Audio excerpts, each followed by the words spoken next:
few feet to Beverly's left, Mary Ann Moorman in the dark coat took her picture a split second after the president had been fatally struck in the head. Although frequently examined by the FBI, her historic snapshot was too widely publicized to disappear. We know that the president's car was in the Senate. Its dramatic secret, however, has only recently been uncovered. After 5 years of intensive study of the Moorman picture by two researchers in Texas, Jack White and Gary Mack, there is at last convincing evidence of a gunman up on the grassy knoll. Here is the guy that we call badgeman, and it appears to me that from our study of it, his waist is right at the top of the wooden fence. Gary Mack was the first to isolate the image, now known as Badgeman. What I was looking at, to a lot of people, might have just been like looking at an ink blot or something. And all of a sudden, I started to see eyes and ears and forehead and hair. And little by little, the pieces of this image started to make sense to me. And that's when I first called Jack. And with his photographic work doing the blow-ups, we could see more and more and more detail. And at one point, we realized that this fellow was probably wearing a police uniform or some type of uniform that was close enough to what the Dallas police were wearing, so that he could pass as a police officer. And really, to me, that was the one scary moment, because that was such a brilliant plan.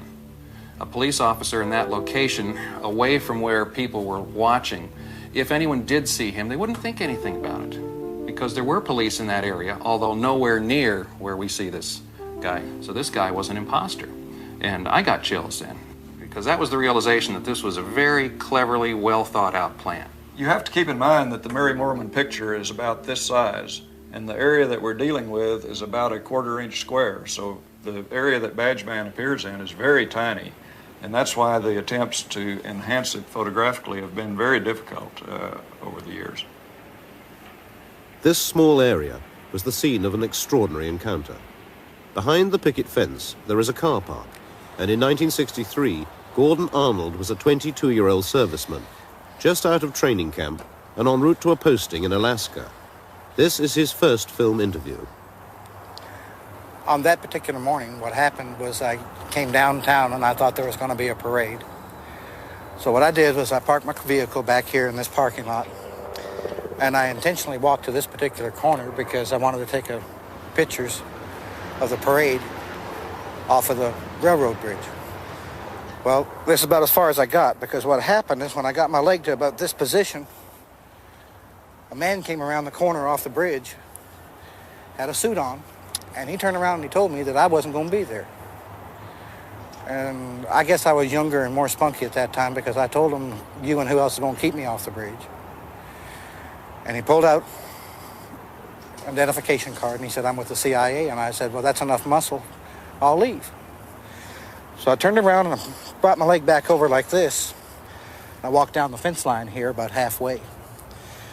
And I was looking over the fence to see if I could get a good shot of the parade. And he come back up and he told me, he says, I told you to get out of this area. And I said, okay. So I walked the complete length of the fence, got around on the other side. That's when I started to line up my frame so that I could take the picture of the parade. I had been panning shots through here so that I could get whatever was going to come down the street. And I saw that it was the President of the United States. And as I was panning down this direction, just as I got to about this position, a shot come right past my left ear. And that meant it would have had to come from this direction. And that's when I fell down. And to me, it seemed like a second shot was at least fired over my head. There's a bunch of report going on in this particular area at that time. And what happened was that while I was laying on the ground, it seemed like a gentleman came from this particular direction. And I thought it was a police officer because he had a uniform of a police officer. But he didn't wear a hat. And he had dirty hands. But it didn't really matter much at that time, because with him crying like he was, and with him shaking when he had the weapon in his hand, I think I'd have gave him almost anything except a camera, because that was my mother's. And literally what the man did was kick me and asked me if I was taking a picture. I told him that I was. And when I looked at the weapon, it was about that big around, and I decided I'd let him go ahead and have the film. I gave it to him, and then he went back off in this direction. I went off in this direction. And 3 days later, I was in Alaska. And I didn't come back to the United States for about 18 months.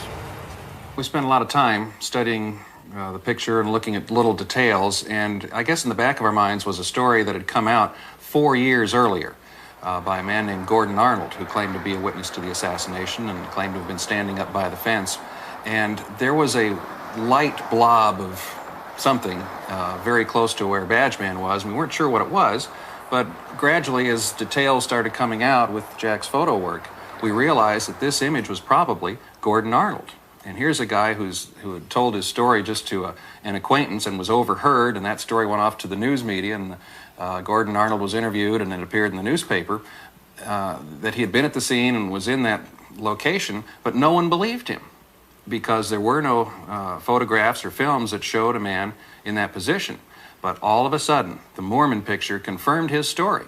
And again, the interesting part is that Gordon Arnold's story came out 4 years before we noticed the appearance of this figure in the Mormon photograph. We later learned that Arnold was wearing this army cap that had a slight point at the top and a medallion on the right-hand side that said U.S. Army, and it's exactly what we see in the photograph.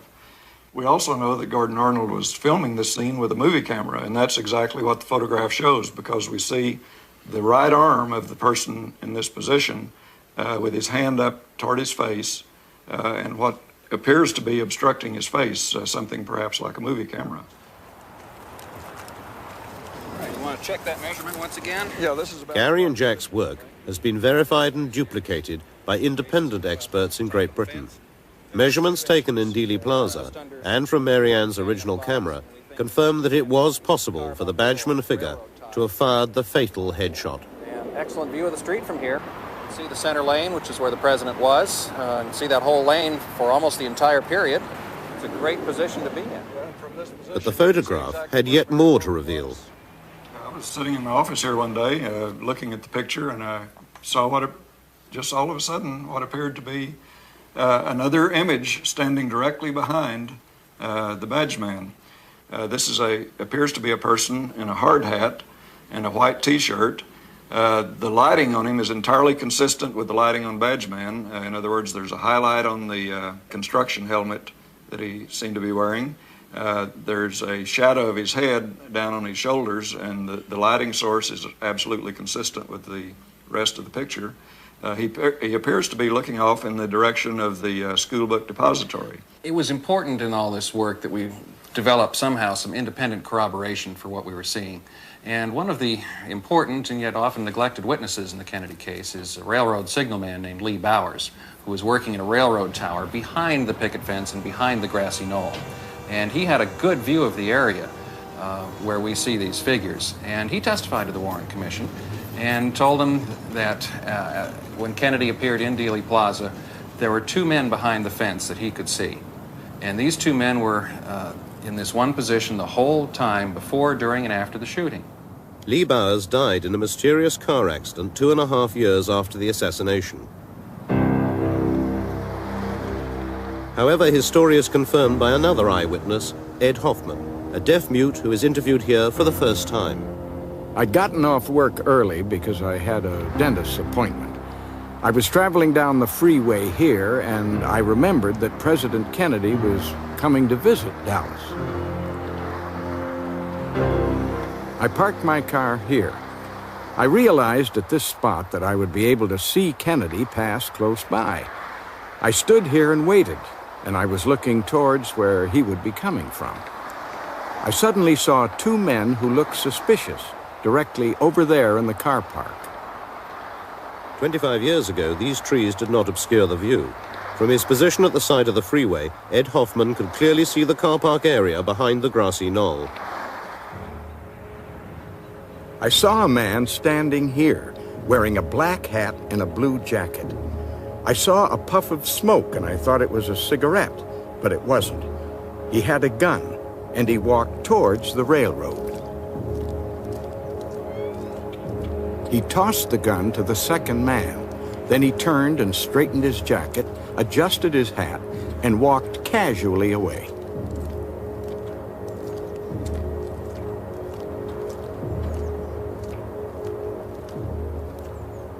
The man with the striped shirt, the railroad shirt, walked over to the electrical box with the gun. He took the gun apart. He put it in a toolbox.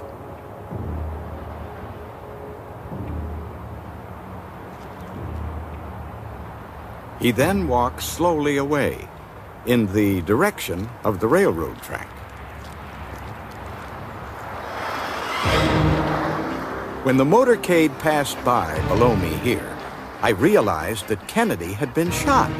I was horrified. I saw a policeman standing on the railroad bridge, and I tried to get his attention, but he didn't see me. So I got in my car and drove to the area where I had seen the two men. But there were so many people there, and I couldn't find them. I went to the FBI to tell them what I had seen.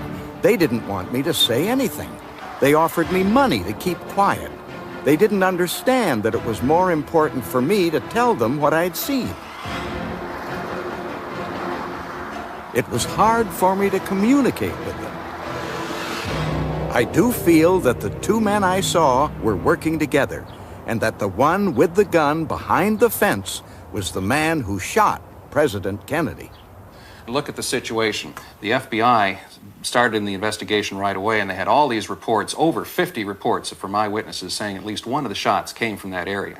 And here, all of a sudden, they've got a photograph that shows the precise area within a sixth of a second of when the president's head explodes. Someone, somewhere in the FBI must have wondered, perhaps the gunman is in this picture. And I think they knew the evening of the assassination that there was a second gunman up on the grassy knoll.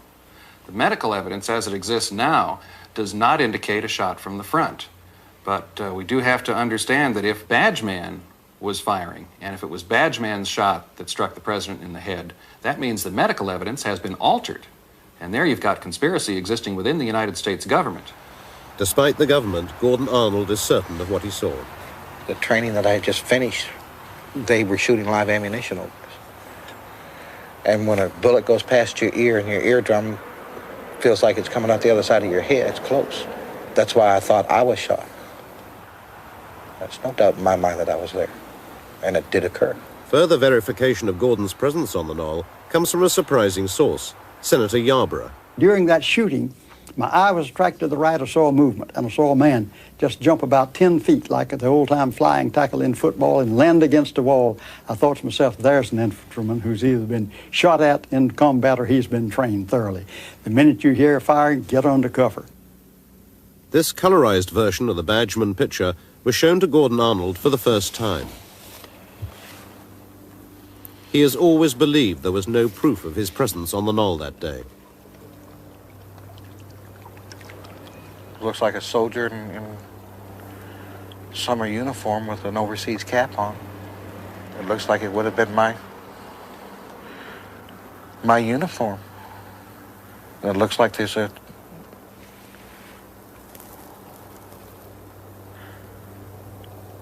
camera. Or there's something up in front of the face.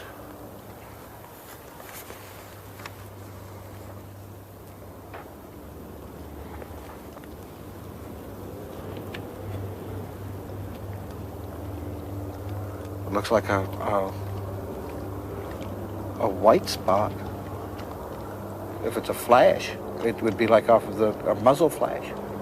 This looks like a police officer because that would be the badge. That would be the arm emblem. Would this fella back here be the railroad man I asked you about this morning? Because when I was walking to the site, and I had never told anybody that I had, when we were out there filming, it reminded me that there was a railroad worker just standing out there by the railroad tracks. But it looks like somebody's taking a picture. Yeah, I couldn't figure out why would I be standing crooked until I flipped that up, and if that's a muzzle blast or flash,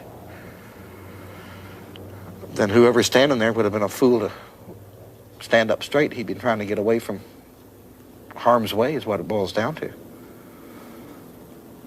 And that could very well be me.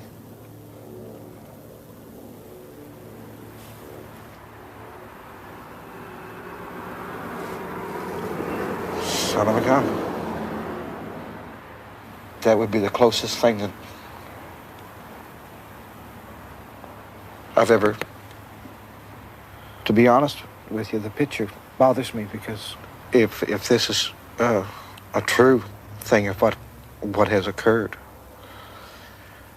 then I could be the only one that... saw the man. They killed the president.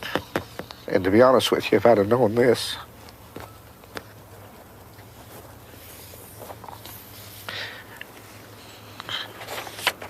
I wouldn't have given the interview.